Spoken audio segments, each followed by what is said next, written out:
Bonjour tout le monde, bienvenue à La Chapelle en ligne. Je m'appelle Jean-René et je suis un des pasteurs ici à La Chapelle. C'est vraiment le fun que tu sois en ligne avec nous aujourd'hui. On continue ensemble notre série sur la grâce. C'est vraiment bon cette série-là. Aujourd'hui, c'est le pasteur Jean-Philippe Baudry de La Chapelle Québec qui apporte le message. On l'écoute ensemble et on se retrouve tantôt. J'aimerais qu'on puisse souhaiter la bienvenue à tout le monde partout en francophonie qui vont écouter ce message directement de Québec. Alors, j'aimerais qu'on puisse applaudir, souhaiter la bienvenue. Bienvenue tout le monde, bienvenue. Alors, bienvenue à la Chapelle en ligne qui va écouter ce message. Bienvenue en direct de Québec. Ce matin, on poursuit notre série sur la grâce. Et c'est un privilège pour moi de poursuivre la série. Et si vous me permettez, je commencerai ce message par un moment de thérapie de groupe. Est-ce que vous me permettez de faire ça? Moment de thérapie de groupe. Puis c'est moi, qui va être sur la chaise. C'est vous les thérapeutes, c'est moi qui a besoin de thérapie, OK? Moment de thérapie de groupe ensemble. Cette semaine, j'ai eu un moment où j'étais en train de me plaindre de plein de choses. Est-ce qu'il y en a que ça arrive de te plaindre de des choses dans ta vie, main levée? Et tous ceux qui n'ont pas levé la main, on va vous appeler ici à la fin du message pour faire un moment de prière spécial pour vous, pour que la vérité rentre dans votre vie. Mais j'ai eu un moment cette semaine où j'ai commencé à me plaindre, je me plaignais de plein de choses qui étaient surtout reliées à la charge de travail et aussi aux enfants. Et j'explique un petit peu ce que je veux dire. Plus l'Église grandit ici, plus il y a des choses à gérer, plus qu'il y a de défis. Il y a plein de belles choses qu'on célèbre ce matin, comme à Québec, on célèbre les baptêmes. Mais il y a plein de défis qui viennent avec ça. Puis cette semaine, je me sentais inondé de besoins, d'inondé de gens qui se plaignent de l'Église. Il y a plein de défis, il y a plein de choses à gérer. Il y a plein de choses à gérer derrière la scène. Puis avec Val, je me disais, hey, ça commence à être lourd. Des fois, il y a des choses qui sont lourdes. Ça fait beaucoup. Puis en même temps, en plus, pour tous ceux qui sont jeunes parents, il y avait notre petit Jacob qui a 4 ans et demi, mais qui cette semaine a décidé qu'il ne voulait pas dormir. C'était impossible pour lui de dormir. On ne pouvait pas le coucher. Incouchable le soir. Lorsqu'il réussissait à s'endormir de fatigue parce qu'il était plus capable de rester debout, il se réveillait plusieurs fois par nuit. Puis là, il nous demandait, « Papa, est-ce que je peux venir dormir dans votre chambre? » Non, Jacob. Papa, peux-tu venir me rabrier? Papa, peux-tu venir me coller? Et cette semaine, je me suis retrouvé dans un moment où j'étais avec Val et puis je me disais, hey, là, me semble, c'est beaucoup cette semaine. Et Jacob, je l'aime de tout mon cœur. Mais plus la semaine avançait, plus l'amour pour lui, je cherchais de plus en plus profondément. Parce que là, aller te coller, t'es beau, Jacob, tes yeux bleus marchent avec beaucoup de madame. Mais avec papa, il y a une limite à ça. Je dirais que Là, papa, il est fatigué, il a besoin de dormir. Puis alors que je me plaignais et que je me plaignais des choses qui sont super bonnes dans ma vie, c'est l'Église extraordinaire que Dieu m'appelle à servir, mais c'est aussi mes enfants. Val m'a arrêté. Et combien savent, chère Marie, si t'es fiancée, si t'as une blonde, tous les gars savent que Dieu peut parler à travers ta femme. Et là, j'entends des amens féminins. J'aurais dû entendre beaucoup d'amens masculins. Si vous voulez gagner des points cette semaine, les gars, vous êtes manqué une belle occasion. Il faut se réveiller, il est 11h, le café est supposé être rentré. Dieu peut parler à travers nos femmes. Et Val m'a arrêté, elle m'a dit, mon amour, tout ce que tu viens de m'énumérer là, c'est vrai. Ces choses-là, c'est vrai que ça peut mettre de la pression. Mais tout ce que tu viens de nommer, c'est probablement les plus grandes bénédictions que tu as dans ta vie. Toutes ces choses-là sur lesquelles cette semaine, tu trouves ça lourd ou tu chiales, toutes ces choses-là sont probablement dans les plus grandes grâces et faveurs de Dieu dans ta vie. Et alors que Val me disait ça, là, j'étais impacté, un peu insulté, j'avais envie qu'elle me réconforte, qu'elle me flotte un peu dans le sens du poil, mais non. Elle dit non, tout ce que tu dis là, mon amour, c'est toutes des choses avec lesquelles Dieu te bénit vraiment. C'est pas des sujets de chiolage, c'est des sujets de bénédiction. Puis, cette semaine, alors qu'on avait ça, Dieu est en train de me montrer à travers ma femme, à travers ces conversations-là, mais Dieu a utilisé ça vraiment pour m'arrêter cette semaine et me faire réaliser que tout ce que je pouvais trouver lourd parfois, tout ce que je pouvais trouver comme un sujet pour me plaindre, Dieu est en train de me montrer que c'était les sujets les plus grandes bénédictions, les plus grandes faveurs et sa grâce dans ma vie. Et j'ai vraiment eu un moment cette semaine, j'ai vraiment eu un moment tout seul où j'ai juste commencé à remercier Dieu pour tout ce qu'il mettait dans ma vie. Alors que moi, j'étais là à chialer. Je chialais sur des défis qui sont reliés à l'Église pendant 3-4 ans. On priait pour ça. On priait que Dieu vienne, que Dieu soit au milieu de cette Église, que Dieu vienne agir au milieu de cette Église. Puis là, alors qu'il le fait, je me retrouvais à chialer cette semaine. Et je me suis dit, Seigneur, merci. Merci pour la pression. Merci pour la charge de travail. Merci pour tout ce qui comporte cette Église parce que c'est ta main, c'est ta bénédiction. Ça veut dire qu'il y a des gens qui se tournent vers toi. Merci, Seigneur. Puis alors que je priais aussi, je disais, Seigneur, merci pour mes enfants. Merci pour Jacob qui ne dort pas. Donne-moi la force, renouvelle mes forces. Mais Seigneur, il y a des gens qui prient pour des enfants puis ils ne peuvent pas en avoir.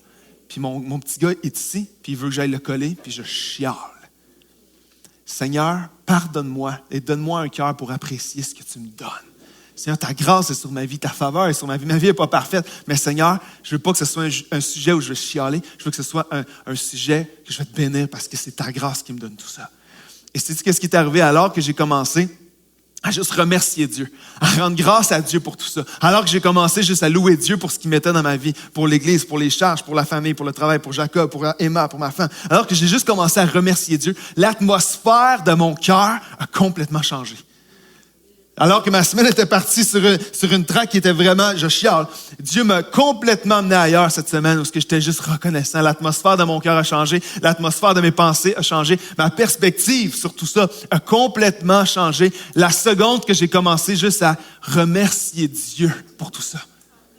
Et il y a une clé profonde là-dedans pour chacun de nous, de commencer à regarder à nos vies et juste commencer à dire, Seigneur, je veux te louer. Pas parce que ma vie est parfaite, mais je veux te louer pour ce qui est dans ma vie. C'est fascinant pour moi cette semaine alors que Dieu me parlait sur la louange, la reconnaissance. C'est fascinant alors qu'on est dans une série sur la grâce, de trouver le lien extrêmement serré entre la grâce de Dieu et la reconnaissance. Il y a un lien direct dans la Bible entre la grâce que Dieu a envers nous et l'appel que Dieu a pour nous de le louer en retour. Il y a un lien direct, et je ne veux pas t'endormir longtemps avec ça ce matin, mais dans les mots grecs, l'étymologie des mots reconnaissance et louange et grâce. Si vous prenez reconnaissance précisément et le mot grâce, vous allez trouver que c'est souvent des mots qui sont interchangeables dans la Bible. Si vous prenez le mot grâce, par exemple, vous allez trouver le mot grec dans le langage original où la Bible a été écrite, c'est le mot charis. Tout le monde dit charis à trois. OK? 1, 2, 3. Charis. Parfait. Vous apprenez du grec ce matin. C'est vraiment génial. Vous ne pourrez pas dire que vous n'avez rien appris à l'Église. C'est le mot charis. Il apparaît plus de 150 fois dans le Nouveau Testament. Presque à toutes les fois que dans votre Bible, vous allez lire le mot grâce, c'est le mot charis qui est là. Mais il y a des endroits dans la Bible où ce que vous allez trouver le mot reconnaissance qui est aussi le mot charis. Et c'est vraiment particulier. Je vous donne un exemple. Dans 1 Corinthiens 1, verset 4, l'apôtre Paul écrit une lettre à l'église qui est là-bas. Et voici ce qu'il va dire. Je dis constamment à mon Dieu toute ma reconnaissance à votre sujet pour la grâce de Dieu et qui vous a été accordée en Jésus-Christ. Mais dans le langage original, vous auriez lu ceci. Je dis constamment à mon Dieu tout mon charis à votre sujet pour la charis de Dieu qui vous a été accordée en Jésus-Christ. Le mot reconnaissance et le mot grâce sont vraiment liés dans le langage original. Vous allez trouver par exemple des mots comme eucharistos ou eucharistéo qui sont des racines du mot charis qui veulent dire être reconnaissant ou remercier. Alors, il y a vraiment un lien dans le cœur de Dieu entre la grâce et la reconnaissance et la louange. Par exemple, on s'en rend même pas compte. Mais par exemple, si vous priez avant de manger, parfois, on va dire qu'on va rendre grâce. On s'en rend pas compte, mais lorsqu'on dit rendre grâce, c'est littéralement comme si Dieu nous a accordé sa grâce de pouvoir manger ensemble. Et rendre grâce, c'est comme de redonner à Dieu la reconnaissance pour ce qu'il nous a donné. Rendre grâce. Et Paul va parler comme ça lorsque la reconnaissance, c'est littéralement comme une réponse ou un écho de la grâce de Dieu. Il y a un auteur qui a dit ceci. La louange et la reconnaissance sont l'écho de la grâce de Dieu. Et ce qu'il voulait dire comme ça veut dire que la grâce de Dieu est tellement sur nos vies. Dieu a toujours sa grâce sur nous. Et la réponse de sa grâce vers nous, c'est la louange. Ce qui devrait revenir à Dieu lorsque sa grâce est dans nos vies, ce qui devrait revenir à lui, c'est notre reconnaissance et notre louange. L'écho de sa grâce, c'est notre louange et notre reconnaissance. La grâce, c'est l'amour, c'est le pardon, c'est l'action de Dieu vers nous. Mais la reconnaissance, la louange et l'action de grâce, c'est notre réponse à sa grâce vers lui. Alors, il y a un lien direct entre la grâce et la reconnaissance. Et le titre du message de ce matin, c'est l'écho de la grâce. L'écho de la grâce. Et ce matin, on va regarder à deux personnages de la Bible qui vont agir comme deux profs, deux enseignants. Ce matin, le premier prof, c'est Moïse, et le deuxième prof, c'est un roi qui s'appelait Josaphat, qui vont nous apprendre comment répondre à la grâce de Dieu, parce que Dieu, il manifeste sa grâce envers nous chaque jour. Chacun d'entre nous, on marche dans sa grâce. Tout ce qu'on a est par grâce. Et Moïse et Josaphat vont nous apprendre à comment faire pour redonner la louange à sa grâce. Vous êtes prêts ce matin? Yes. On fait ensemble. La première pensée, le premier prof, c'est Moïse ce matin. Et Moïse va nous apprendre à être reconnaissant ou à louer Dieu pour ce qu'il a fait. Pour ce qu'il a déjà fait. Pour louer ce qu'il a fait. Voici un texte, on va être dans Deutéronome, chapitre 8. Si tu as une Bible, tu peux y aller. Si tu n'as pas de Bible, tout apparaît sur l'écran derrière moi. Dans Deutéronome, chapitre 8, voici le contexte. Le peuple est en train de sortir du désert, qui sont là depuis très longtemps. Ils s'apprêtent à rentrer. Ils rentrent dans la terre promise. Et alors qu'ils rentrent dans la terre promise, ils vont bénéficier d'abondance comme ils n'ont jamais eu. Ils vont rentrer dans la terre promise et Dieu va les bénir de plein de façons. Il va les bénir avec des provisions pour la nourriture, un endroit où ils vont pouvoir s'établir, bâtir des maisons, s'établir, développer leurs entreprises, leur agriculture. Ils vont être extrêmement bénis lorsqu'ils rentrent dans la terre promise. Ils vont être au milieu de la grâce de Dieu. Mais Moïse va les arrêter dans Deutéronome 8. Il va leur dire, lorsque vous allez bénéficier de ça, lorsque vous allez marcher dans toute la faveur et la grâce de Dieu qu'il y a pour vous dans cette terre-là, arrêtez-vous pour le remercier. Arrêtez-vous pour être reconnaissant. Arrêtez-vous pour le louer pour ce qu'il va faire pour vous, pour ce qu'il a fait. Dans Deutéronome, chapitre 8, verset 10, regardez ce que Moïse va dire. Et c'est un texte qui a été écrit il y a des milliers d'années pour un autre peuple que nous, mais je vous dis que c'est applicable à 100% à nous aujourd'hui en 2022. Dans Deutéronome 8, verset 10, il va dire ceci. Lorsque tu mangeras à satiété, lorsque tu vas être plein, lorsque tu vas manger et tu n'es plus capable, comme le temps des fêtes qui arrive, là, lorsque vous allez manger, vous êtes plus capable. Voici ce que tu vas faire.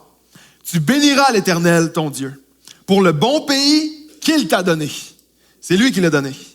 Veille bien à ne pas oublier l'Éternel, ton Dieu, au point de ne pas respecter ses commandements, ses règles et ses prescriptions que je te donne aujourd'hui.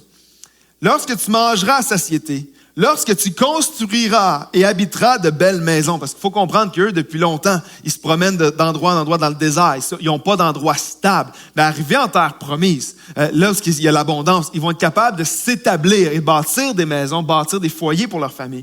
Lorsque vous allez construire tout ça, lorsque tu verras ton gros et ton petit bétail se multiplier, lorsque tu verras ton argent et ton or augmenter, et aussi tes bitcoins et tes placements et tes REER augmenter, avez-vous ça dans votre version de la Bible? J'ai pas vu ça. Lorsque tu verras tous tes avoirs augmenter et tout ce qui est à toi se développer. Attention, verset 14. Ne laisse pas ton cœur s'enorgueillir et n'oublie pas l'Éternel, ton Dieu. C'est lui qui t'a fait sortir d'Égypte, de la maison de l'esclavage. Verset 17, il va continuer en disant ceci. Fais bien attention à ne pas dire dans ton cœur, c'est ma force et la puissance de ma main qui m'ont permis d'acquérir ces richesses. Souviens-toi de l'Éternel, ton Dieu, car c'est lui qui te donnera de la force pour les acquérir afin de confirmer, comme il le fait aujourd'hui, son alliance qu'il a conclue avec tes ancêtres en prêtant serment. Moïse est en train de dire, quand vous allez rentrer dans la terre promise, Dieu va vous bénir. Vous allez voir, vous allez être capable de vous d'étendre vos familles, de faire grandir vos avoirs, de bâtir des foyers, de bâtir des maisons. Vous allez être capable de profiter de beaucoup de choses lorsque vous allez entrer dans la terre promise. Mais n'oubliez pas de juste dire merci, Seigneur. Merci, mon Dieu. N'oubliez pas de louer. N'oubliez pas Dieu. N'oubliez pas de vous arrêter et de remercier Dieu pour ça. C'est le premier niveau. C'est le premier niveau de la reconnaissance et de la louange. C'est de dire, Seigneur, merci pour ce que tu as fait dans ma vie. Merci parce que ce que j'ai, je te le dois, Seigneur. Ça, c'est le premier niveau. Quelqu'un te donne quelque chose, la politesse, c'est de dire merci. Et ce que Moïse est en train de dire, c'est le niveau numéro 1, là. C'est la politesse, c'est de dire, lorsque vous allez bénéficier de tout ça, faites juste dire merci, Seigneur. C'est ce qu'on enseigne à nos enfants. C'est ce que j'enseigne à mes enfants de 4 ans et 7 ans. Lorsque papa et maman font quelque chose pour toi, dis merci. Si quelqu'un te donne quelque chose, te fait un cadeau, dis merci. Sois juste reconnaissant pour ce qu'ils t'ont donné. Sois juste reconnaissant si papa et maman t'amènent manger au restaurant. Fais juste dire merci. Si papa et maman t'achètent du linge ou un cadeau ou quelque chose, dis juste Merci, papa. Merci, maman. C'est la politesse, c'est ce qu'on enseigne à nos plus jeunes enfants. Et Moïse va le dire au peuple, quand vous allez manger 3 fois par jour, quand vous allez être établi, quand vous allez avoir tout ce que vous avez besoin, quand vous allez marcher dans la grâce de Dieu, quand vous allez marcher en sa faveur, arrêtez-vous et dites merci et louez-le. C'est le premier niveau de ce que Moïse va enseigner. Verset 10 de Deutéronome 8, il va dire, lorsque tu mangeras, satiété, ton ventre est déjà plein. Dieu t'a déjà béni. Tu vas être déjà plein. Tu béniras l'Éternel, ton Dieu, pour le bon pays qu'il t'a donné. Pas que toi te conquéris. C'est lui qui l'a donné. Veille bien à ne pas oublier l'Éternel, ton Dieu. Et Moïse va mettre le peuple en garde contre 2 pièges. Il va leur dire ceci. N'oubliez pas et ne laissez pas votre cœur s'enorgueillir. Parce qu'il y a 2 pièges à la reconnaissance. Lorsqu'on bénéficie de tout ce que Dieu peut nous donner, puis lorsqu'on marche dans notre quotidien, il y a 2 pièges qui peuvent bloquer notre reconnaissance, notre louange vers Dieu. C'est qu'on oublie tout ce que Dieu nous a donné. Et de l'autre côté, c'est l'orgueil de penser que c'est nous qui avons créé tout ça. Et Moïse va les mettre en garde contre ces 2 pièges-là. Il va dire, verset 14, « Attention, ne laisse pas ton cœur s'enorgueillir et n'oublie pas l'Éternel ton Dieu, parce que c'est lui qui t'a fait sortir d'Égypte, de la maison d'esclavage. » Il va dire aussi, fais attention à ne pas dire dans ton cœur que c'est ma force. Ah, c'est moi. Ah non, je suis un self-made. C'est moi qui ai créé tout ça. C'est moi, c'est ma force. Et c'est la puissance de ma main qui ont permis d'acquérir ces richesses. Le premier piège, c'est celui d'oublier. Et parfois, si on est honnête, on oublie rapidement. On peut être très, très, très rapide à oublier tout ce que Dieu a fait pour nous et tout ce que Dieu nous a donné. Et la principale raison, c'est que parfois, on est tellement focalisé sur ce que j'aurais aimé avoir, ce que je pense que je mérite à la place de ce que j'ai, ou parfois, on est tellement focalisé sur ce qu'on aimerait avoir qu'on oublie totalement ce que Dieu nous a donné. Je ne vois plus ce que j'ai parce que j'ai trop les yeux sur ce que je voudrais avoir à la place, ou parce que je pense que j'aurais dû avoir à la place de ce que j'ai. Notre focus est tellement pas sur ce que Dieu nous donne parfois qu'on oublie de juste dire, Seigneur, ce que j'ai, je te le dois. On ne voit plus les bénédictions de Dieu, on ne voit plus ce que Dieu nous a donné parce que nos yeux sont trop sur ce qu'on aimerait avoir à la place. Et on oublie, et c'est ce que Moïse va leur dire, faites attention à ça. Il y en a plein ici. Dieu te bénit de plein de façons. Pour la plupart d'entre nous aujourd'hui, on marche dans des bénédictions qui étaient des requêtes de prière dans une saison précédente. Il y a plusieurs personnes ici, moi inclus, où on priait pour certaines choses que Dieu nous a données. Puis maintenant, on chiale sur ces choses-là, où on n'est même plus reconnaissant, où on ne reconnaît même pas que c'est Dieu qui nous a donné ça, parce qu'on veut autre chose. Mais Moïse va dire au peuple, « Hey, attendez une seconde. Mettez vos yeux sur ce que Dieu vous a donné et arrêtez-vous pour le louer pour ce que vous avez. » Parce que pendant que vous étiez dans le désert, ça fait longtemps que vous priez pour avoir une place pour établir vos maisons. Et maintenant que vous l'avez, n'oubliez pas de le louer. Qui va dire amen à ça? Ça faisait longtemps qu'on priait pour une église, que Dieu avait mis ça sur notre cœur. Ça fait longtemps. Alors moi, cette semaine, Dieu me dit, au lieu de focaliser sur ce que tu n'aimes pas, parce que tu aimerais qu'il soit différent, arrête-toi et loue-moi pour ce que j'ai fait depuis 1 an. Ça fait longtemps que tu priais pour ça. Pour plusieurs personnes, on priait. Tu peux prier dans toutes sortes de sphères de ta vie. Tu priais pour tes finances, tu priais peut-être pour une voiture, tu priais pour une maison, un condo, un appart, tu priais pour un mariage, pour trouver quelqu'un, pour des enfants. Il y en a peut-être, tu priais pour un ministère, tu priais pour des amis, tu priais pour trouver une église. Et maintenant, Dieu dit ce matin, arrête-toi et réalise tout ce que j'ai fait. Ah, peut-être que tu conduis pas l'auto de tes rêves.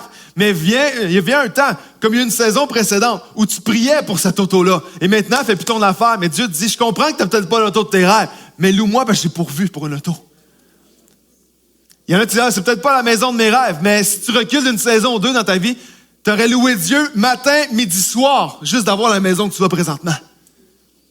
Et le Seigneur va t'arrêter ce matin et te dire, hey, loue-moi pour ce que j'ai fait. Moïse va dire au peuple, arrêtez-vous et louez-le. Il y en a ici même dans les mariages. Tu dis, c'est pas ce que je pensais, c'est pas comme je pensais. Mais rappelle-toi, il y a une saison où tu priais et tu étais reconnaissant et tu dormais pas la nuit juste à l'idée de marier cette personne-là. Puis pendant que vous vivez des épreuves, Dieu va dire, je te dis, tout n'est pas parfait, puis il y a des choses à travailler. Mais sois reconnaissant parce que j'ai pourvu. Pas beaucoup d'amen à ce moment-là. Mais la plupart d'entre nous marchons dans des bénédictions qui étaient avant des requêtes de prière. Et Moïse est en train d'arrêter le peuple pour dire, quand vous allez marcher dans les bénédictions, souvenez-vous à quel point vous priez pour ça. Comment ça fait longtemps que vous priez pour ça.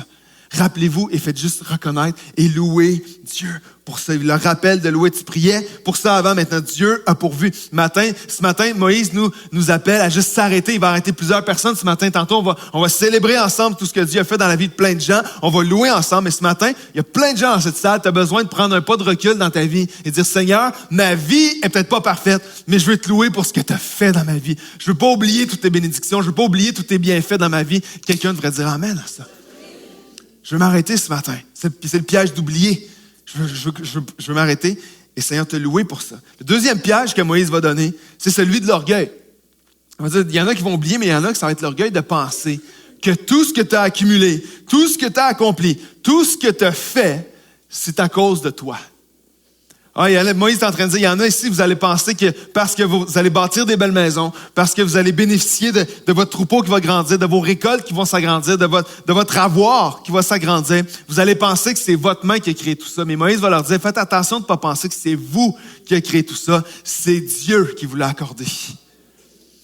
Jacob aime beaucoup les Legos. Mon petit garçon, Jacob, aime énormément les Legos. Et récemment, il a acheté un bonhomme, un super-héros en Lego qu'il faut assembler, évidemment.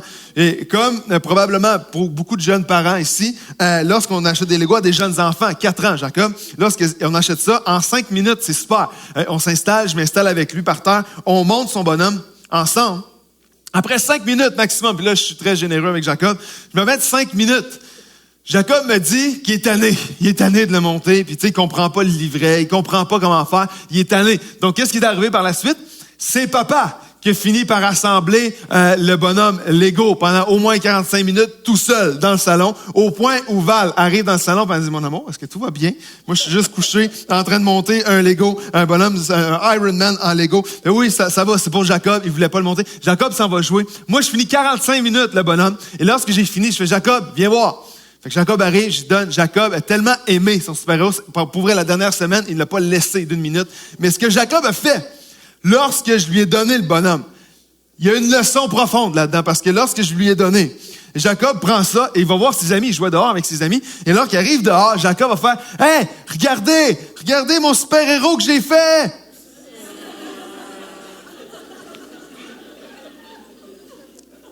Pardon. Jacob a 4 ans, mais ça a tout pris en moi pour ne pas sortir à l'extérieur et voir tous ses amis de maternelle en leur disant, je m'excuse, les amis, je vais juste vous expliquer ce qui vient de se passer ici. Ça ici, c'est vrai que c'est à Jacob, mais c'est pas lui qui l'a assemblé, c'est moi qui l'a assemblé. C'est moi aussi qui l'a payé, son jouet, OK? Fait que quand Jacob vient vous voir, regardez mon jouet que j'ai fait, il devrait dire, regardez le jouet que mon père a acheté et assemblé qu'il m'a donné. C'est ça qu'il devrait dire, juste pour que vous sachiez, les amis, vous pouvez continuer à jouer, c'est comme ça. C'est pas lui qui l'a fait, c'est moi qui l'ai assemblé tout seul dans le salon. Et je ne laisserai pas Emma s'en tirer aussi facilement dans ce message, parce que j'ai une autre leçon à l'intérieur de ça. Emma, si vous voulez avoir Emma, vous allez l'avoir avec un joyeux festin du McDo, vous pouvez acheter n'importe quoi. Si vous voulez avoir, Emma doit faire quelque chose pour vous, un joyeux festin, elle va faire n'importe quoi. Fait qu'on arrive, on va au McDo. Et puis, moi, j'essaie de pas manger, je fais attention, après la trentaine, je réalise que mon métabolisme n'est plus ce qu'il était, fait qu'on fait attention. Mais, lorsque les enfants ont des joyeux festins, je peux me permettre 2-3 frites quand même. Et récemment, j'arrive à prendre une frite à Emma dans son petit sachet de frites mini. Je vais juste en prendre une et Emma ramasse le sachet. Puis elle l'enlève, elle dit, « Hey, papa, c'est à moi! »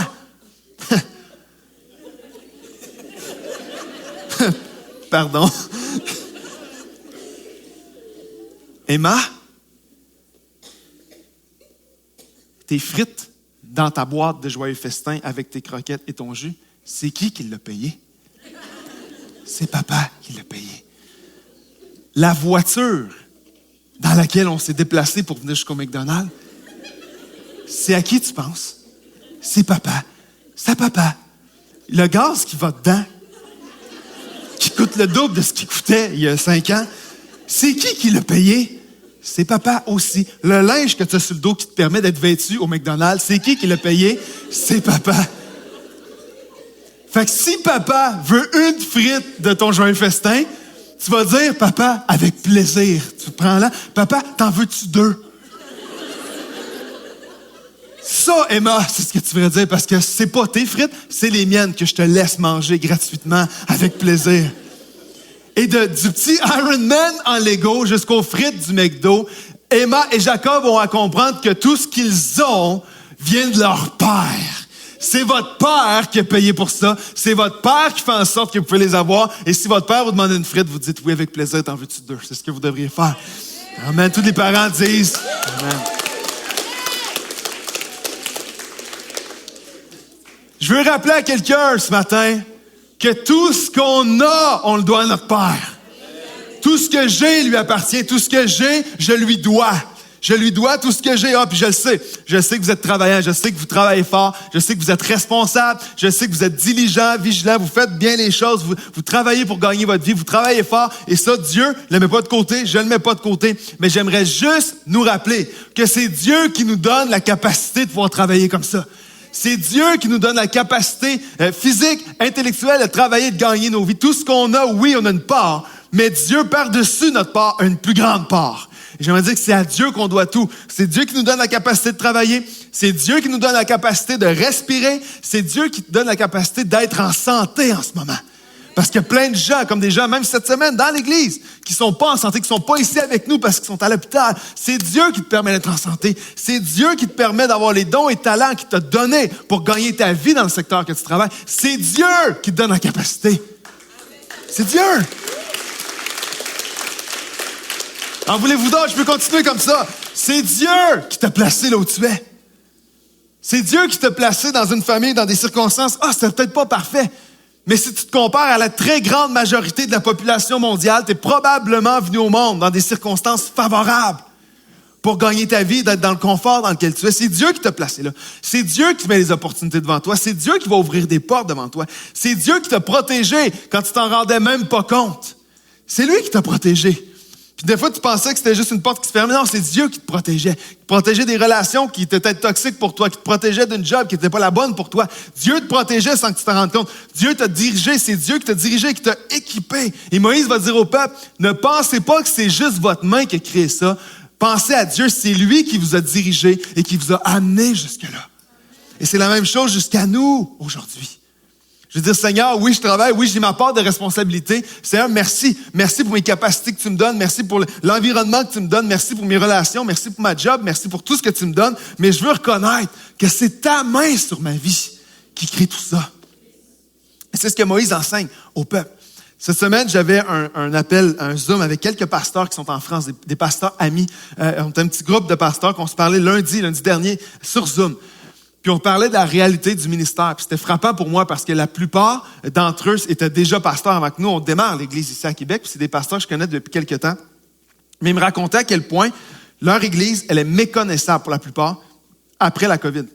Après la pandémie, il dit, cette année, l'année dernière, ça a été une année là, de réajustement majeur parce que lorsque les portes se sont réouvertes de l'Église, il n'y a plus rien qui était pareil. Il n'y a plus rien qui était comme avant. Il fallait réajuster. Les réalités étaient différentes. Notre contexte avait changé. Les gens avaient changé. Les gens étaient plus là. Il y a des gens qui sont ajoutés. Il y a des gens qui sont partis. Il y a toutes sortes de mouvements. Puis il m'expliquait juste à quel point c'était beaucoup plus difficile. Même dans le Zoom, c'était frappant parce qu'il y avait 2 pasteurs qui étaient là, que leur Église a même fermé pendant la COVID.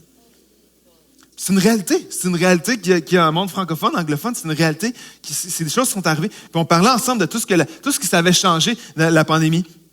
Puis vers la fin de l'appel, lorsqu'on échangeait sur le ministère, puis on échangeait sur les réalités d'église, puis là, eux voyaient que encore une fois, ce dimanche, on célèbre des baptêmes. Il y en a un qui me pose la question, comment vous avez fait à Québec? Puis j'étais dans un moment là, de profonde humilité. Parce que sur mon écran, c'est tous des pasteurs qui sont aussi travaillants que moi. C'est tous des pasteurs qui sont aussi travaillants que n'importe qui dans l'équipe, qui sont des bergers pour des gens, qui aiment profondément les gens, des pasteurs qui sont fidèles. Honnêtement, tous les gars qui étaient sur mon écran, c'est des gars que je considère comme des meilleurs bergers que moi. Là. J'ai encore des croûtes à manger pour être comme eux, avec le cœur pastoral. Puis ils demandaient qu'est-ce qu'on a fait à Québec pour qu'on arrive déjà à 2 réunions, qu'on fait des baptêmes encore. Puis savez-vous ce que j'avais juste à leur répondre? C'est la main de Dieu, c'est la grâce de Dieu. Je peux rien dire d'autre que c'est sa grâce. C'est sa grâce. On peut pas arriver, voici les 3 stratégies puis les 4 priorités qu'on a mis en place dans la dernière année. Il y a rien de ça. Ils le font partout ailleurs aussi. Puis Dieu nous rappelle, puis il rappelle à toute l'équipe, me rappelle à moi, puis à chaque personne du staff, puis à tous les leaders de cette église. Tout ce qu'on peut vivre ici, c'est sa grâce qui le permet. C'est pas personne d'autre, c'est pas à cause d'une personne, c'est pas à cause d'un nom d'église, c'est pas un logo d'église, c'est sa grâce qui permet ce qu'on vit. Et Moïse nous arrête encore une fois ce matin, il me disait tout ce que vous vivez, pensez pas que c'est votre main qui a créé ça. C'est sa grâce sur nous. Tout ce que j'ai, c'est sa grâce. Et Moïse va leur dire, quand vous marchez dans les bénédictions, remerciez-le. Remerciez-le pour ce qu'il fait. Mais ça, c'est le premier niveau. C'est ce que Moïse va enseigner, le premier niveau de reconnaissance. L'écho de la grâce de Dieu qui est notre louange et reconnaissance. Le premier niveau, le niveau 1, c'est lorsque Dieu te bénit, dis merci. Dis Seigneur, je te loue. Je te loue pour ce que j'ai. Josaphat va faire un pas de plus. Josaphat va aller plus loin. Parce que Josaphat va pas simplement nous enseigner à louer Dieu pour ce qu'il a fait, pour ce qu'il nous a donné, ou les fois où il a pourvu pour nous. Josaphat va nous amener à être reconnaissants et à louer Dieu, pas pour ce qu'il a fait, mais pour ce qu'il va faire. Et Josaphat va pousser vraiment plus loin. C'est facile, aujourd'hui, c'est facile de dire, Seigneur, merci pour ce que tu me donnes. C'est relativement simple. Mais au milieu des combats, au milieu des pressions de la vie, au milieu des imprévus de la vie, au milieu d'une route qui est dans un impasse que je ne sais pas comment Dieu va faire un chemin là-dedans en ce moment, d'être capable de dire, je vais te louer au milieu de ça, Seigneur. Que je sais que ta grâce est encore là sur ma vie. La grâce qui était là hier, elle va être encore là aujourd'hui et demain. Et de te louer, Seigneur. Au milieu de ça, pas une fois que tu as retracé le chemin, avant même que tu le traces, je vais te louer. C'est ce que Josaphat appelle le peuple à faire. Dans 2 Chroniques, chapitre 20, si tu veux déjà tourner. Josaphat était un roi. Le roi de Juda, c'était un bon roi. Dans l'histoire du peuple de Dieu, dans l'Ancien Testament, il y a eu des bons et des mauvais rois. Josaphat, c'est un bon roi. C'est un roi où il y a eu énormément, ça a été très, très, très prospère à son règne. Pendant 25 ans, tout a prospéré. C'était un bon roi. Il y a eu des bons coups, des mauvais coups, mais globalement, c'est un excellent roi. Puis dans 2 Chroniques 20, on va trouver un Josaphat qui va être pris par surprise par une coalition de 3 rois, 3 peuples ennemis qui vont venir contre lui. Ils vont le prendre par surprise. Josaphat n'était pas préparé à ça. Et ces 3 ennemis-là, ces 3 peuples ennemis vont arriver contre lui. Et là, Josaphat se retrouve face à un combat qu'il n'avait pas prévu, face à des ennemis qu'il n'avait pas prévus. Et lorsque je préparais ce message-là, cette semaine, j'avais vraiment à cœur, je pensais à vous, je pensais à moi, à quel point, souvent, on va faire face à des combats qu'on n'a pas prévus, nous aussi. Il va y avoir des nouvelles qu'on va avoir, il y a des choses qui vont arriver dans nos vies, il va y avoir des combats, des saisons d'épreuves qu'on n'avait pas vu venir. Chacun de nous, parfois, ça peut être une mauvaise nouvelle. On n'avait pas vu ça arriver. Josaphat, c'est ce qu'il vit, puis on peut très bien comprendre ce qu'il peut vivre, parce que ça peut arriver des fois qu'on a une mauvaise nouvelle. Il va y avoir une saison dans notre mariage qu'on s'est dit, jamais je pensais qu'on allait traverser ça. J'aurais jamais pensé qu'on ferait face à ça un jour, mais là, c'est là. Faut y faire face. Il va y avoir d'autres moments, par exemple, comme dans les finances. J'avais pas prévu. On a des dépenses qu'on n'avait pas prévues. Puis là, boum, mauvaise nouvelle qui nous prend de court. Ça arrive dans l'angle mort. Puis là, financièrement, on est serré. Il faut qu'on s'endette. Faut qu'on dépense pour des choses qu'on n'avait pas pensées. On arrive dans l'angle mort. Ça peut être une perte d'emploi qu'on n'avait pas prévue. Ça peut être dans la santé. Comme cette semaine, il y a des gens dans notre église, on prie pour eux parce qu'ils sont dans leur santé. On planifie pas ces choses-là. Mais ça va arriver parfois que dans l'imprévu puis dans l'angle mort, il va arriver quelque chose. Il y a un combat qu'on n'a pas vu venir. Et Josaphat se trouve en plein dans un combat comme ça. Mais Josaphat va nous enseigner à ne pas louer Dieu juste une fois qu'il aura pourvu. Mais même avant qu'il pourvoie. Par la foi, on va le louer dans 2 Chroniques 20.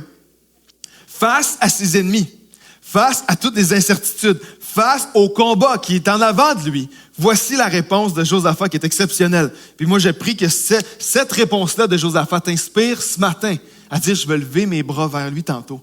Pas juste parce que tout est parfait, mais parce que je veux le louer par la foi de ce qu'il va faire. Dans 2 Chroniques 20, il va dire ceci, verset 20, le lendemain, ils se levèrent tôt et partirent pour le désert de Tékoa. Au moment de leur départ, Josaphat se tint debout et dit, « Écoutez-moi, Judéens et habitants de Jérusalem, ayez confiance en l'Éternel. » Imaginez, là, ils s'en vont vers les combats. Ils s'en vont vers les ennemis qu'ils n'avaient pas prévus. « Ayez confiance en l'Éternel, votre Dieu. Et vous serez affermis. Ayez confiance en ces prophètes et vous réussirez. Puis en accord avec le peuple, c'est tout le monde ensemble. C'est cette image-là de l'Église qui loue ensemble. En accord, tout le peuple, chacun de nous ensemble. Il désigna des musiciens. Il désigna des musiciens qui, couverts d'ornements sacrés, on ne demandera pas aux musiciens d'avoir des ornements sacrés ici à la chapelle, mais les musiciens couverts d'ornements sacrés célébraient l'Éternel tout en marchant devant l'armée et disaient, imaginez, ils s'en vont à la guerre. La guerre n'est pas finie, ils s'en vont là. Ils disaient, louez l'Éternel, oui, sa bonté dure éternellement. Et verset 22, au moment où l'on commençait les chants et les louanges, juste au moment où le peuple commence à lever ses mains vers lui, L'Éternel plaça une embuscade contre les Ammonites, les Moabites et les habitants de la région montagneuse de Séir, qui étaient venus contre Juda, et ils furent battus. C'est une chose de louer Dieu pour ce qu'il a fait, pour les victoires qu'il nous a données. C'est une autre chose de dire, Seigneur, je viens devant toi et je vais te louer pour ce que tu vas faire. Ça, c'est le genre de louange où tu dis, Seigneur, je te loue pas juste pour ta provision, mais je te loue pour tes promesses. Je te loue pas juste parce que tu as pourvu pour moi, mais je vais te louer parce que tes promesses sont vraies, puis je sais pas comment tu vas faire, Seigneur, mais tu vas l'accomplir. C'est pas juste le genre de louange qui dit, Seigneur, je te loue parce que tu m'as protégé. Non, c'est, Seigneur, je te loue parce que ta présence est avec moi. C'est le genre de louange qui dit, Seigneur, je sais pas comment je vais passer au travers, je sais pas comment tu vas tracer un chemin, mais ta présence est là et tu mérites toute louange ce matin, Seigneur. C'est pas juste que je te loue pour ce que tu as fait, Seigneur, c'est que je te loue pour ce que tu vas faire. C'est le genre de louange qui va dire, je sais au plus profond de mon âme que tout concourt au bien de ceux qui aiment Dieu. Seigneur, mes bras vont être tendus vers toi. Je sais, Seigneur, que tu tournes le mal en bien. Tu es capable, Seigneur, de prendre ce qui était laid et de le transformer en quelque chose de beau. Seigneur, c'est ce que tu fais. Tu vas prendre les plus grands combats, tu vas les transformer en témoignages. Seigneur, ta grâce est encore là. Ta grâce va être là demain. Et je veux te louer pour ce que tu vas faire, Seigneur. C'est ce que Josaphat amenait le peuple à faire. Louer pour ce qu'il allait faire. Au milieu des épreuves, au milieu des combats, au milieu des imprévus, des mauvaises nouvelles, de juste louer, dire, Seigneur, l'écho de ta grâce va être ma louange. Pas juste une fois que tu auras tout fait pour moi, tu auras pourvu, mais même avant. Même au milieu de mes combats, je vais lever mes mains vers toi, puis je vais te louer. Je ne sais pas comment tu vas faire. Seigneur, je ne sais pas comment tu vas tourner la situation. Je ne sais pas comment tu vas faire tomber ce mur-là. Je ne sais pas comment tu prévois, Seigneur, faire tomber ce géant-là. Mais je veux te louer parce que je sais que tu vas le faire. Et tu vas transformer, Seigneur, ce combat-là dans ma vie en un témoignage plus tard. Et je veux te louer par la foi. Et je veux te louer d'avance en disant, Seigneur, tu vas le faire. Et je te loue parce que ta grâce est encore là. Vous savez, la louange, c'est pas un style de musique. Souvent, on a réduit la louange à un style de musique. J'aimerais te dire ce matin que la louange, c'est un style de vie. On vit nos vies comme ça. L'écho de la grâce de Dieu, c'est qu'alors que sa grâce était là hier, sa grâce va être là aujourd'hui, puis sa grâce va être là demain. Je dis, Seigneur, je vais te louer. C'est mon style de vie. Je vais te louer, Seigneur, soit pour ce que tu as fait, ou je vais te louer pour ce que tu vas faire. Mais tu vas me trouver en train de te louer, Seigneur. Tu vas me trouver en train d'avoir les bras vers toi. Des fois, je vais avoir les larmes qui coulent ici parce que je ne sais pas comment je vais passer au travers. Mais je vais te louer quand même. Puis des fois, je vais me réjouir. Comme ce matin, on se réjouit ensemble. Je vais te louer. Peu importe, Seigneur, tu vas me trouver en train de te remercier, en train de te louer. Je vous invite à vous lever avec moi. Termine dans quelques instants. Il y a une histoire que je vais vous raconter ce matin qui m'a marqué au fer rouge, il y a quelques années en arrière. Je suis marqué à vie par cette histoire-là. Il y a quelques années en arrière, j'étais pasteur jeunesse, puis on avait une grosse soirée un vendredi soir qu'on avait appelé un open house. Un open house, c'était une soirée où on invitait tous nos jeunes de la jeunesse à inviter des amis, puis à inviter des gens. Puis ça faisait des soirées où c'était magnifique parce qu'il y avait des dizaines et des dizaines de personnes qui étaient là pour la première fois à l'église, puis on avait une réunion jeunesse, puis c'était vraiment super. Puis cette soirée-là, Dieu faisait quelque chose d'exceptionnel. On avait accueilli plus de 600 jeunes à l'époque. Une affaire de fou. Il y avait plus de 100 jeunes qui étaient là pour la première fois dans une église. Une soirée où Dieu fait un œuvre extraordinaire. Mais pendant qu'on était comme en ce moment-là, pendant qu'on était en train de louer, il y avait le message, la louange et tout ça, en même temps, la réunion venait de commencer. Il y a une jeune fille qui s'est faite frapper dans la rue à côté de l'église. Elle venait à l'église ce soir-là et s'est fait frapper, juste en face de l'église. Puis la réunion était commencée. Moi, j'étais là, je prêchais comme en ce moment sans savoir rien. Lorsque je suis descendu après le message, on m'a informé de la situation. Il y avait police, ambulance, tout était là. Puis cette jeune fille-là, elle est décédée ce soir-là. C'était une fille qui était chrétienne, elle venait à la jeunesse, elle venait là. Mais elle juste frappée cette soirée-là. Le contraste entre ce que Dieu fait extraordinaire dans la salle, puis une épreuve sans nom là, qui se passait dans la rue à côté. Puis la famille était toute chrétienne sauf le papa. Elle avait 2 sœurs. La maman était croyante, venait à l'église, mais pas le papa. Puis, je vais toujours me rappeler au fer rouge de cette histoire-là parce que quelques semaines après l'accident, la maman était juste là, à peu près dans la 3e rangée, les 2 mains vers Dieu. Puis, je vous le dis, là, le staff, là, moi, tu peux faire du collège biblique, je peux étudier la théologie, je peux faire, mais ça, là, de voir quelqu'un louer Dieu dans des circonstances comme ça valait 3 cours de théologie à l'université, là. Il n'y a rien, il n'y a pas une théorie, il n'y a pas une théologie qui peut expliquer ça. C'est l'œuvre de Dieu dans la vie de quelqu'un. Puis cette madame-là n'était pas juste en train de louer Dieu pour ce qu'elle avait fait, elle louait Dieu pour ce qu'il allait faire. Les larmes, ça, puis tout le monde. Puis l'Église, on a pris soin d'elle. Puis elle nous racontait à l'Église qu'elle voulait qu'on prie pour son mari, que Dieu utilise ce drame-là pour l'amener vers lui. Mais vous comprenez que nous, quand ça s'est arrivé, le papa était déjà hostile à l'Église, ne voulait pas venir à l'Église du tout. On se disait, ce monsieur-là ne viendra jamais. Sa fille qui perd la vie en venant à l'Église. Jamais ce monsieur-là va vouloir mettre les pieds ici de sa vie.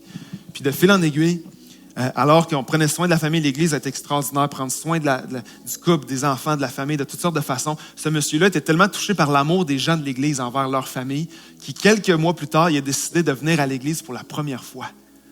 Imaginez, après des années, puis ça faisait plusieurs mois qu'il y a eu l'accident, puis il vient à l'Église pour la première fois, puis il y a eu un processus où il est venu pendant plusieurs mois, jusqu'au jour où ce monsieur-là a donné sa vie à Dieu. Il a juste tellement été impacté par l'œuvre de Dieu en lui, l'œuvre de l'Église, puis juste touché par le message de grâce, d'amour, de restauration, de guérison, touché par Dieu, donne sa vie à Dieu. Puis quelques semaines plus tard, j'ai eu le privilège, un des plus grands privilèges de mon ministère jusqu'à maintenant, avec un de mes collègues pasteurs de l'Église, on a eu le privilège de baptiser le papa ensemble. Mais comprenez-vous que la maman qui était là, elle, 3 semaines après l'accident, qui lève ses mains vers Dieu, qui dit « Seigneur, je te loue pour ce que tu vas faire, que tu vas guérir ma famille, que tu vas toucher mon mari, que tu vas nous relever de tout ça. » C'est ce que Josaphat amenait le peuple à faire. Du milieu de ton épreuve, du milieu de ton combat en ce moment, du milieu de ce que tu vis en ce moment, Dieu t'appelle ce matin à dire « Seigneur, je veux lever mes mains vers toi, puis je ne sais pas comment tu vas faire, je ne sais pas comment tu vas guérir, je ne sais pas comment tu vas tracer ce chemin-là dans notre vie ou dans notre mariage, dans notre famille, mais Seigneur, tu vas tracer un chemin et je te loue pour ça. » Penchez la tête ensemble, fermez les yeux. J'ai envie vraiment de prier pour vous ce matin. J'ai à cœur vraiment de prier pour certaines personnes ce matin. Tu es ici ce matin. Peut-être que pour toi ce matin, le premier pas que Dieu t'appelle à faire, c'est de faire le pas de t'approcher de lui et de dire « Seigneur, je veux réaliser que tout ce que j'ai, je te le dois, Seigneur. Je veux réaliser, Seigneur, tout ce que tu m'as donné. Je veux te louer pour ce que tu as fait dans ma vie. Je veux te louer, Seigneur, pour ma famille, pour mon mariage, pour mes finances, pour ce que tu as fait, pour comment tu m'as guéri, comment tu m'as dirigé, comment tu m'as ouvert des portes, Seigneur. Juste ce matin, je veux prendre un pas de recul et juste prendre le temps de te louer et te remercier, Seigneur, pour ta grâce dans ma vie. Et il y en a peut-être ce matin, c'est le premier pas que tu as à faire. Peut-être que tu es ici ce matin, mais le deuxième groupe de personnes que j'appelle à faire, et j'appelle à avancer ce matin, c'est celui qui est là ce matin ou celle qui est là ce matin. Tu es au milieu d'un combat. Tu es au milieu d'une épreuve. Tu es au milieu peut-être d'une mauvaise nouvelle que tu n'avais pas anticipée. Il y a quelque chose qui est arrivé dans l'angle mort dernièrement. Peut-être c'est dans ton mariage, dans ta famille, dans tes finances, dans ton emploi. Puis tu es au milieu, comme Josaphat, tu es pris de court par une attaque. Tu es pris de court par un combat. Puis ce matin, ce que je veux t'appeler à faire, alors qu'on va louer ensemble dans les prochains instants, c'est de prendre un pas de recul et de dire « Seigneur, je ne sais pas comment tu vas faire tomber ce mur-là. Je ne sais pas comment tu vas faire tomber ce géant-là. Je ne sais pas comment tu vas séparer cette mer-là. Mais Seigneur, tu vas me trouver ce matin, les 2 mains vers toi, le cœur vers toi, ma bouche va te louer ce matin parce que je sais que tu vas le faire. Je ne veux pas juste te louer pour ce que tu as fait. Je veux te louer, Seigneur, pour ce que tu vas faire. Alors mes 2 mains vont être vers toi, Seigneur, ce matin. Je vais te dire par la foi, je vais te dire ma bouche va te louer. Je vais te dire à quel point tu es grand, à quel point tu es bon, à quel point tu prends soin de moi, à quel point tu es grand et que tu vas tracer un chemin. Et Seigneur, je prie que tu viennes faire une œuvre dans les cœurs ce matin. Seigneur, on veut venir ensemble te louer pour ce que tu fais dans nos vies et Seigneur, pour ce que tu vas faire. On veut, Seigneur, te louer pour ce que tu as fait dans la vie de chaque baptisé ce matin. Dans chacune de leur vie, tout ce que tu as fait. Mais on veut aussi te louer pour ce que tu vas continuer de faire au milieu de nous. Dans le nom de Jésus, tout le monde dit Amen et Amen. Est-ce qu'on peut donner une main d'appréciation par la foi de tout ce que Dieu va faire ce matin? Amen et Amen. Silence brise ma confiance. Si le temps range ma patience,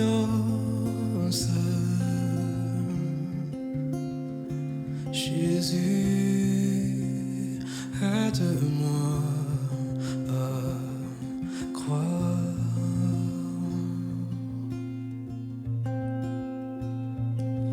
Si ta voix choisit le silence,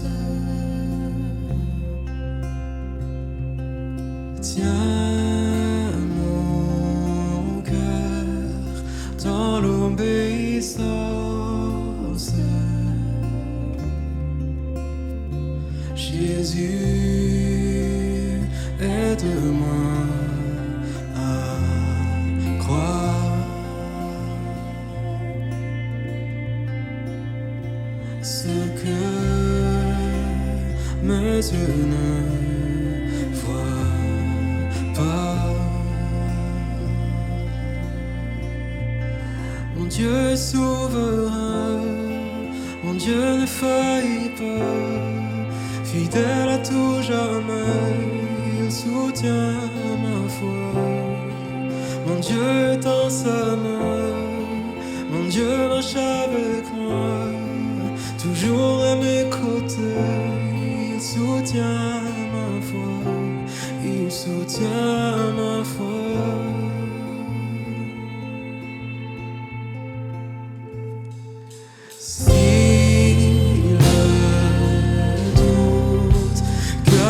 Ta présence, cette croix est mon assurance. Jésus, tu es ma victoire.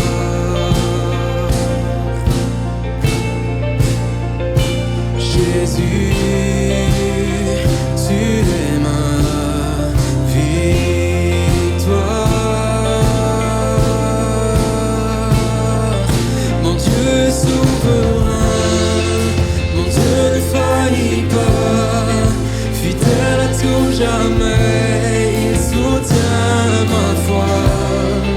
Mon Dieu est dans sa main, mon Dieu marche avec moi.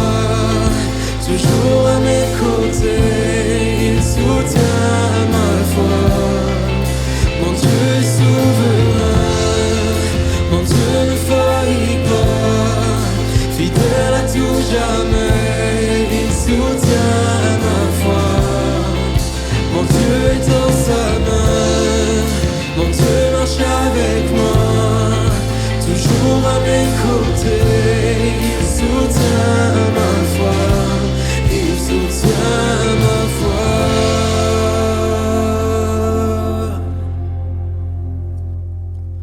Dieu, tu es bon. Dieu, tu es bon. Dans nos faiblesses, tu montres ton amour.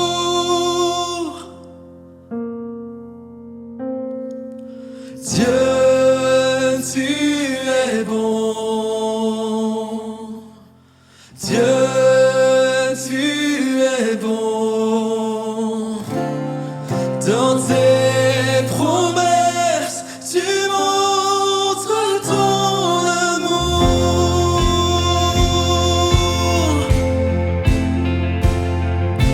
Dieu, tu es bon.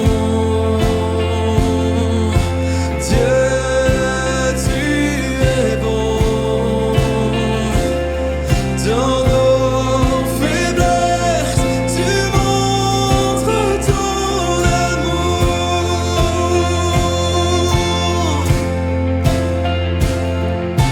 Dieu, tu es bon. Dieu, tu es bon. Dans tes promesses, tu montres ton amour.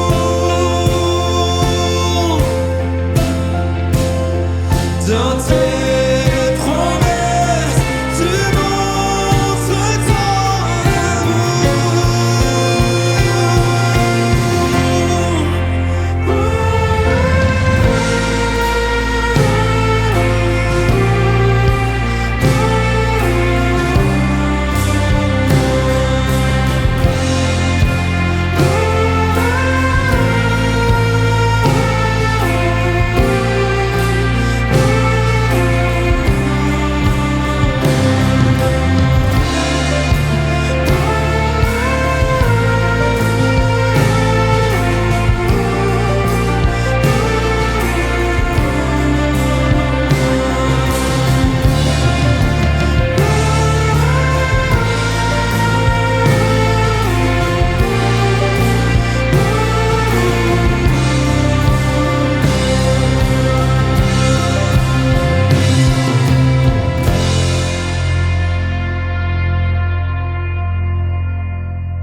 Parfois, notre focus est plus sur ce qu'on aimerait avoir que sur ce que l'on a déjà.